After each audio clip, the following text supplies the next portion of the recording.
Olá, começa agora mais um Unifre Entrevista. Hoje o nosso convidado é o Pila Croce, né? E aí, Roqueiro galera? consagrado na cidade. Tudo bem? Pila, vamos começar fazendo um leve bate-papo, assim, contando um pouquinho da tua vida. São 33 anos de carreira, né? São 33 anos de rock and roll, de cantoria, né? Porque de rock and roll mesmo tem um pouquinho mais. Mas é uma história magnífica. Quando tu faz essa pergunta, faz me lembrar uma personagem que depois, futuramente, o Chico Anísio trouxe ele para dentro do programa que ele tinha, a escolinha do professor Raimundo, um cara chamado Rony Cócegas, né? Esse cara que me apresentou o rock and roll. Isso era 1973. As professoras passaram na escola para deixar um bilhetinho para levar para a mãe que ia haver um evento no colégio onde se apresentaria esse humorista aí chamado Rony Cócegas, o Gavião Cumbica, aquele, né? E esse cara aí foi fantástico porque ele me fez ver um mundo diferente. Ele, pela primeira vez, eu vi um cara dobrar as pernas no palco, chutar o instrumento musical e cantar um belo rock and roll pra gente, quebrar a bateria, uma reverência. Aí a partir daí o rock entrou na minha vida e entrou pra valer mesmo, porque eu achei assim uma coisa fantástica, a liberdade com que ele fazia aquilo, com originalidade. Qual foi o teu primeiro contato com o rock, assim, Pila? Olha, o contato mesmo direto foi com uma banda chamada Genesis, né? Genesis aterrissou aí no Brasil em 1976. Veio a Porto Alegre, contratado para fazer 2 shows, só conseguiram fazer um dos 2 shows, porque na época a juventude vivia muito aquela experiência do tridimensional, né? Da luz, do som e da dimensão, né? Que o Djavan teve até um grupo com esse nome, não poderia botar LSD, né? Que as pessoas tomavam LSD para ver as coisas tridimensionais. Eles chegaram por aí, acabaram ficando na terceira dimensão. O segundo show não aconteceu, mas o primeiro eu tive o prazer de estar presente, com o Phil Collins ainda cabeludo na bateria, Peter Gabriel, era Rick Wakeman no teclado. Então aquelas luzes todas, aquela dimensão que até então a gente não tinha vindo. Aí entrei de cabeça mesmo, isso era Tu aprendeu a 1900. tocar e entrar em banda quando que tu entrou, assim? Não, isso foi mais tarde. Cantar eu sempre cantei, né? No coral da igreja, no salão da comunidade, né? Eu morava numa colônia, né? A gente sempre cantou em casa, sempre usou um instrumento chamado voz, né? Aprendemos com as coisas naturais da vida, com o passarinho que hora tá cantar aqui na minha árvore aqui atrás de casa, hein? Então eu comecei a cantar muito cedo mesmo, né? Eu comecei a cantar rock mesmo quando vim para a cidade, como a gente dizia antigamente, né? Vim para a cidade, aí conheci uma banda estruturada. Essa cidade era Santa Maria já, isso era início dos anos 80, já 83. Embora o rock ainda era bem sapiente na nossa aldeia santa, mas a gente fez uma banda muito bacana na época chamada Banda Thanos, né? E conseguimos assim fazer o que pouca banda faz até hoje, né? Levar para cima do palco efeitos visuais criados por nós mesmos. Costumo dizer que eu vim de uma geração que a gente não comprava as coisas prontas, a gente fazia a bateria com o marceneiro, com o funeleiro que fazia os pratos, né? E era uma coisa fantástica. Então a gente conseguiu fazer isso em Santa Maria mesmo, efetivamente, a partir de 1984, por aí. Como que era assim como que era a cidade de Santa Maria em relação ao rock, assim, já tinha um ambiente estruturado de rock ou tipo, não, é uma inovação, é agora que surgiu, é aquela coisa de momento? Não, era uma coisa que havia surgido há pouco tempo, né? Existia uma banda que fez rock, mas não era um rock autoral, era o rock que reproduzia o Iê Iê Iê, eram os Flintstones, né? Do nosso querido Sérgio de Assis Brasil, que tocava nela.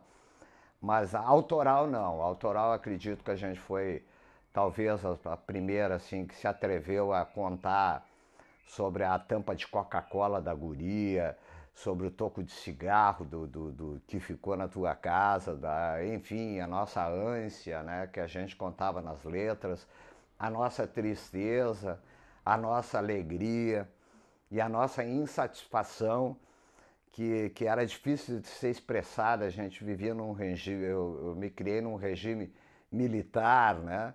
Então, depois que anoitecia o dia, na calada da noite, não era permitido nem gritar na rua, né? Que corria o risco de parar num hospício, que acredito eu que não existe mais, né? Porque tu era um louco ou você era um baderneiro. E baderneiro, a gente tinha muito medo, né? Porque não era a BM, era a PM, a Polícia Militar, pegava a gente, botava para dentro de um camburão, e aí a gente corria um risco de perder o cabelo, que o cabelo era aquela coisa maravilhosa que a gente cultivava, né? Era uma expressão bacana de usar o cabelo comprido, como as mulheres usavam, né? E então a gente corria muito risco, né? Fui criado num mundo assim muito de pouca informação, mas muita cobrança, né?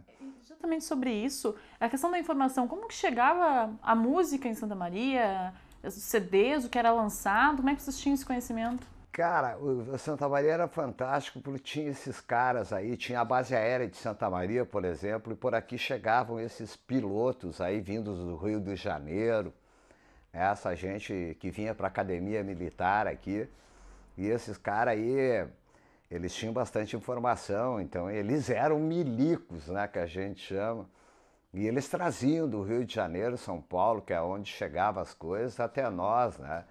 E as pessoas de maior poder aquisitivo também, famílias bem estruturadas, né, que viajavam muito pelo mundo e traziam até nós, né? Então era muito difícil até chegar até nós.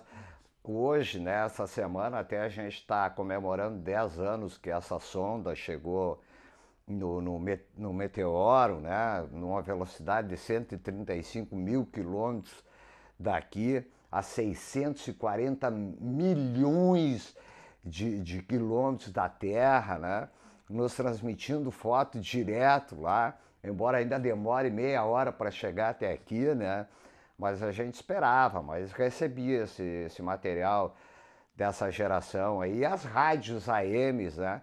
As rádios AM sempre costumo dizer que foram as grandes incentivadoras do trabalho da gente. Nossa, tinha uns caras aí que tinham uns programas muito genial, tipo o Baratinha.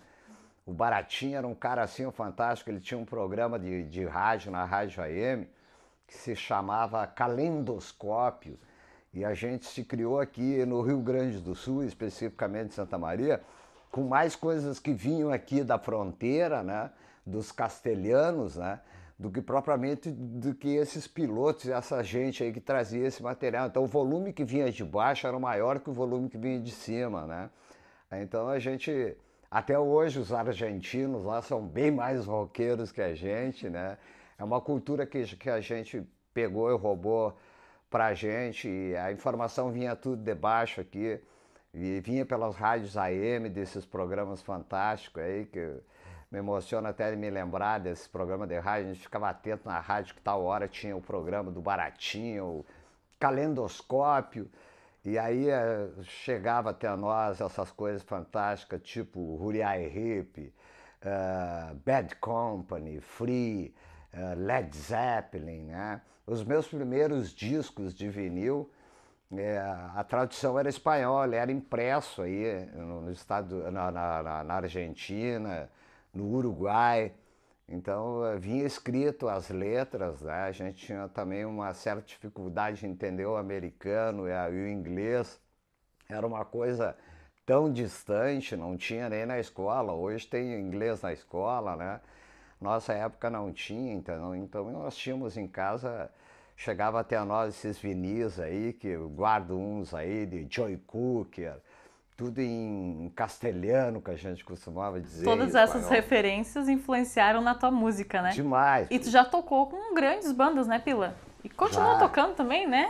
eu tive o prazer de fazer, assim, quando falam Santa Maria da era de ouro do rock, né? Eu costumo dizer que eu fiz parte da era de ouro da música brasileira e do rock brasileiro, principalmente, porque eu tive a oportunidade, o privilégio de acompanhar em turnês aí as primeiras bandas de rock, daquele boom de Brasília, né?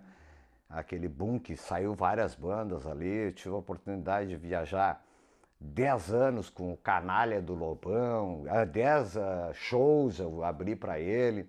Tive a oportunidade de viajar com Titãs, né? Barão Vermelho, a Plebe Rude, né? Uma safra bacana, assim, que eu me orgulho muito. Às vezes eu não tenho muita coisa para fazer, eu sento na minha cadeira atrás da minha casa e fico me lembrando das andanças que a gente já fez e dessa época de ouro que a gente viveu, né? Que não deverá apagar tão cedo da nossa memória. Bacana, né? A gente vai para um pequeno intervalo, Pila, mas daqui a pouco a gente volta, continua falando de tudo que tu já viveu, do rock em Santa Maria. Não vai dar num programa, é muita coisa. A gente vai para um breve intervalo e daqui a pouco a gente volta, então, para conversar com o Pila. Te falei que eu falo demais.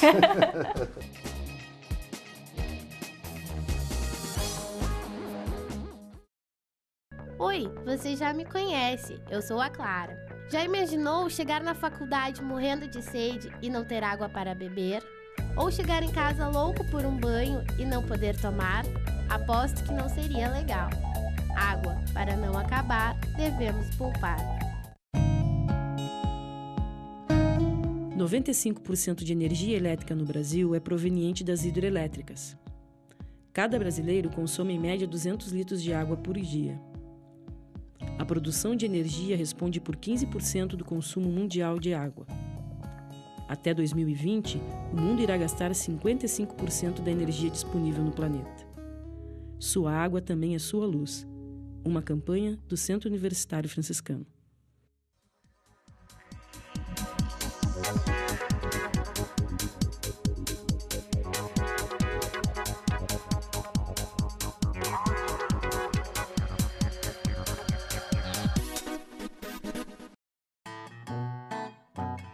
Oi, eu sou Marcelinho.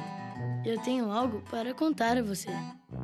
O meu amigo é um leão, mas as pessoas duvidam disso. Já tentei convencer a todos, mas eles não acreditam. Será que eles não conhecem o São Brás? Se eles conhecessem, poderiam fazer novos amigos também, assim como eu. Faça a sua parte, adote um amigo.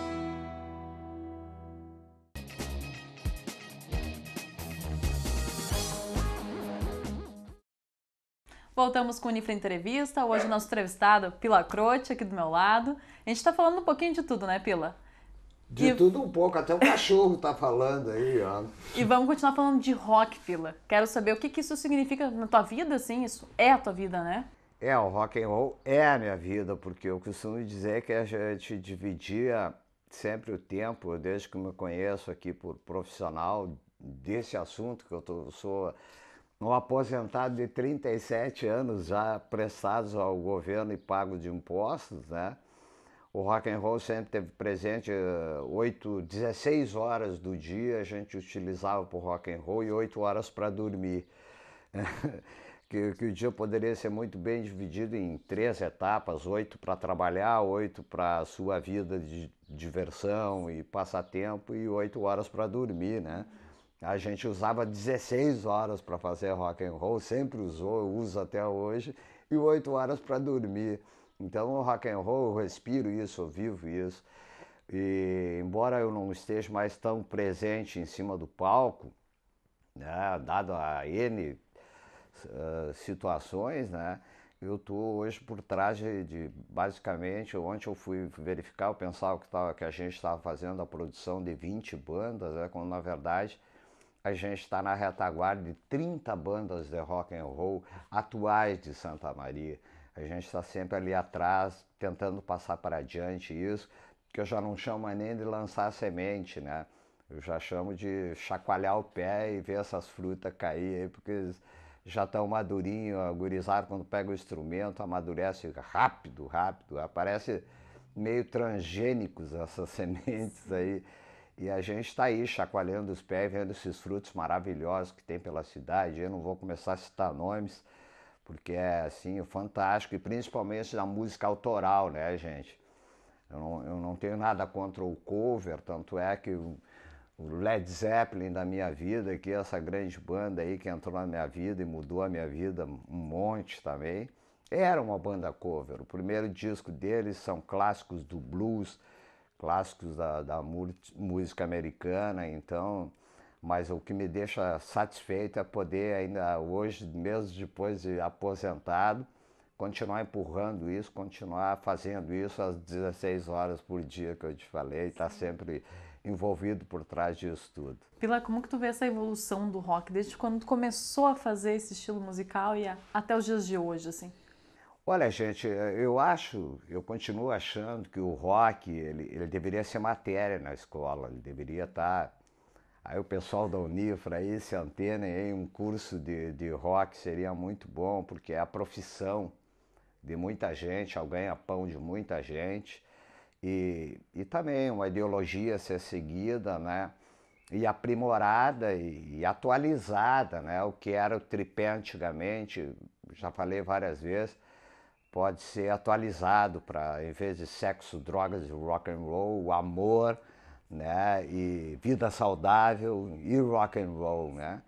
E eu acho que isso assim evitaria assim uma série de descaminhos da juventude, né, para outras vertentes que não falam da alegria, da tristeza, do romance, né? Que falam essas coisas bestas que a gente vê por aí e que, graças a Deus, é pouco no rock and roll. O rock and roll acho que evoluiu muito, né?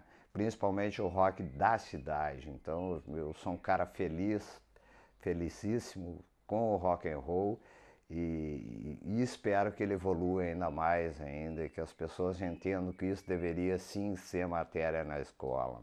É um grande aprendizado e tem muita coisa que aprender dentro de tudo isso aí, né? Sim, porque o meu amigo mais velho dizia assim, pô, Pila, tu gravou 3 discos e não compôs nenhum blues, né? E aí a história conta e a lenda conta que o melhor blues foi escrito, né, na tempestade da vida do bluseiro, né? Era uma coisa muito triste, um blues, realmente ele traz uma tristeza, os acordes, os negros tocavam no galpão, né? O blues vem lá do meio do mato, lá onde o negro pegava e se escondia do patrão de noite e fazia aquela música, até que aconteceu um grande dissabor na minha vida, e aí eu compus o meu primeiro blues, né, no momento mais triste da minha vida, que não deixa de ser uma leitura também do que eu estava vivendo, sempre sendo uma leitura, sempre sendo um retrato, hora da minha tristeza, hora da minha felicidade, enfim, né, e mais tarde também, né, a gente aprendeu também que já que a gente não podia falar, porque a gente era detido, né, e poderia ser acusado de baderneiro, de subversivo, e coisa parecida, então começamos a usar as questões sociais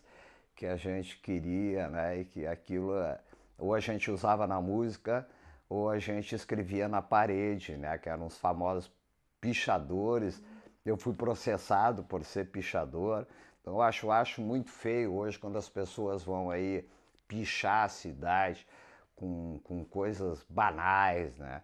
Eu acho que a pichação, eu sou a favor do grafiteiro, mas desde que tu vá lá escrever aquilo que tu não pode dizer pessoalmente, o que tu é impedido por algum motivo de escrever. Para sujar assim, não, né? Eu acho muito... O Pila roqueiro todo mundo conhece, ou pelo menos a maioria das pessoas conhece. E o Pila caseiro, o que tu gosta de fazer no tempo livre, Pila, por exemplo? Pois olha, minha mulher disse que não existe esse cara aí, né? Porque eu quando estou em casa eu estou envolvido com isso, né? Até, como eu te falei, são 16 horas dedicadas a isso, então quando eu tiro a minha folga eu vou escutar aquelas coisas que eu não compreendi bem, né? No tentar fazer elas, no tentar executar, então... Mas eu gosto muito, assim, de uma leitura. Eu não me criei na frente do computador, né? Tinha dor nos dedos, assim, de compor as laudas da máquina de escrever, né? Eu acho que ninguém mais tem essa dor aí, ninguém precisa frequentar médico mais por causa disso, porque tu passa o dedo ali, tá tudo ali. Então, a minha vida é isso aí. O Pila, assim, em casa, assim, ele quase inexiste, né? Porque eu tô sempre aí, quando me sobra um tempinho, eu vou ali atrás, como eu te falei, sento na minha cadeira ali, fico escutando os passarinhos, principalmente quando a primavera e o verão se anuncia. Eu acho que eu procuro viver a natureza, uma coisa que a gente não sabe até quando a gente vai poder viver ela com dignidade. Se vamos dizer para os nossos filhos que a gente tinha uma mangueira e tomava banho de mangueira d'água, né? Porque eu não sei se a água ainda vai estar presente. E como eu acabei de falar antes, o homem conquistou o espaço, sim. Isso é uma verdade. Eu fui uma pessoa que duvidei, porque a minha vizinha veio fazer fofoca para minha mãe, que os americanos estavam loucos, porque e um carro de alto-falante passou dizendo, e eu tenho isso bem claro na minha memória, de que iria haver na televisão a transmissão do homem pisando na lua. E ao meu redor ninguém acreditava que era verdade isso. Hoje eu tenho certeza que o homem conquistou o espaço, mas eu acho que ele esqueceu um pouco aqui da Terra, né? Então isso aí é uma coisa assim, tipo, o Santos Dumont inventou o avião, depois ele meio que se arrependeu um pouco, porque depois usaram isso aí, o avião para outras coisas, o cara da bomba atômica, a mesma coisa, né? Então eu vivo muito, gosto muito de viver a natureza, Ana. Poder, esse ar aí que ainda não é artificial, não nos cobram por metro cúbico que a gente respira, porque futuramente pode ser que a gente vai ter que pagar o metro cúbico de ar puro respirado, né? Procuro não usar o ar condicionado também, né? Eu prefiro o ar puro, né? As intempéries do tempo, e esse é o Pila que vive aí, que vive o rock and roll, que vive a natureza e que vive a minha cidade principalmente. Eu gosto de estar sempre por dentro, né? Então eu gosto de uma leitura, né? Como eu disse, não sou muito no computador, eu gosto muito de ler um livro, né? Eu acho que também uma pessoa antiga, eu gosto de falar bastante, uma pessoa assim mais velha, eu costumo chamar de biblioteca ambulante, né? Tem umas pessoas aí que às vezes partem, por que tu está chorando, Pilo? Porque acabou de se queimar a biblioteca, né? Isso não está guardado em Winchester, nem nada, está tudo na memória dele, né? Quem viveu com ele sabe muito bem. Como foi a mãe do Tarso Genro, que faleceu aí essa semana, aí, uma biblioteca ambulante que acabou de queimar, enfim. Pila, quando tu senta e tu pensa no que tu já fez, como tu avalia a tua trajetória de vida, assim? Tu ainda é um cara ainda que tem mais 50 anos pra viver, mas até aqui, como é que tu avalia isso? Pô, que legal, tá me dando mais uns 40 e poucos anos de vida, querida. Eu acho que é o seguinte, eu vivi minha vida com toda a intensidade possível e eu agradeço a Deus por ele ter me alcançado todas as coisas, né? Isso eu acho que eu aconselho todo mundo a viver com a intensidade máxima que puder. Só a gente tem que ter um pouco de cuidado, e eu também tenho esse cuidado. Como eu te falei do relógio, esse reloginho aqui, ele conta por milésimos de segundo, e o outro que eu tenho na prateleira, ele conta segundo por segundo. A grande verdade é que todos nós vamos chegar lá um dia. Uns chegam um pouco antes, outros chegam depois. Então, quanto mais com calma a gente fizer, né, tudo vai acontecer melhor, porque a gente pode refletir. Hoje eu sou um cara bem feliz quando eu paro para pensar, e eu paro para pensar isso sim, eu faço, né? E eu aconselho a todo mundo viver a sua vida assim, às 16 horas com intensidade, mas não esqueçam que 8 horas a gente tem que dar uma dormida, viu, gente? Tem que cuidar da saúde, né, Pila? Tem que cuidar da saúde, evidente, que ela cobra e cobra caro, viu? Pila, o que mudou em ti como pessoa, desde quando tu começou a fazer rock até os dias de hoje? Ah, minha personalidade, evidentemente, né? Tu vê, quando eu não tinha entrado por rock and roll, eu acreditava naquilo que as pessoas falavam, que eu era um colono grosso que não sabia falar direito, né? Quando na verdade eu era descendente de russo e alemão. E sofri muito por isso também, porque minha mãe era russa, a minha bisavó dos arredores de Moscou, e o meu pai era alemão. Então eu não passava do filho de um nazista com uma comunista, né? Então, Que mistura. eu cheguei um certo tempo a acreditar que eu era um nazista, um comunista, né? Um cabeludo fedorento, né? Quando na verdade com o tempo o rock and roll me ensinou que eu era descendente de uma rapaziada, de uma espécie aí muito importante no progresso e na evolução do homem, né? Então eu adquiri, sim, eu costumo dizer ali na minha página de amigos ali no Facebook, eu costumo dizer que eu sou formado quando perguntam a academia, a minha grande academia foi o rock and roll. Foi que me ensinou a falar direito, foi a que me ensinou a me comportar, a respeitar as pessoas e, acima de tudo, né, transmitir para elas aquilo que elas mesmas gostariam de estar sentindo, né? Eu sempre nos meus shows eu trago alguém para cima do palco, eu faço alguém cantar. Já aconteceram coisas fantásticas na minha vida, do tipo, o cara tinha ganhado na loto, na Mega Sena, né? E estava trancado em casa há mais de 40 dias, numa casa, num mausoléu, na praia. Quando uma noite ele resolveu sair e eu consegui fazer ele cantar no bar, né? E ser feliz, coisa que não tinha acontecido com ele, nem ganhando na loto, né? E o rock and roll mudou a vida dele, até hoje tenho contato com ele.